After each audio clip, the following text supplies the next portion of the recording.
something for my artsy friends.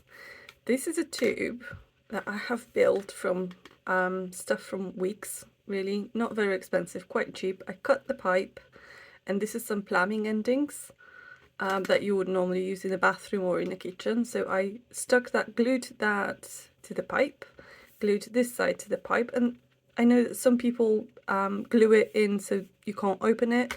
I like to be able to open it from both sides. So that's what I did. You can open it from one side or you can open it from the other side. So this is literally a plumbing stuff. And yes, I have painted it beautiful pink. My husband's laughing at me. So what's really important here with this tube is there is a little piece of felt fabric in there. So the dark stuff around is like a seal for plumbing, but the dark stuff inside is felt. And what I do with that felt, which is really important, and I think this is what's making it work so well, there is a few drops of clove oil, and I'll show you what clove oil is at the end. So what I did also is aluminium, like a square, and it's also from Weeks or any like house store, and I've put my paints in there. Last time I wasn't able to paint for about 2 months, and paints, pretty much most of them were still wet. Some of them had a little skin, but those were like umbers.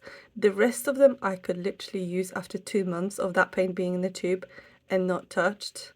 So this is going to save you a lot of money. That's a great trick to save money. But also what I did, and I have not seen anyone doing this, I have added magnetic strip there. So you glue that to the aluminium, and I've also added magnetic strip here, but because I was painting like normal before, the paint is actually not sticking to the magnetic strip. So what I'm gonna do, I'm gonna glue it with like normal glue, and this is how I use it. Then you just pop it there and it stays there. And I mean, there could be wind, it could be anything, it's not going to move, it's not going to go anywhere. But what's happening before it's glued, it actually sticks back out. So this is something I need to glue, and it's going to work perfectly.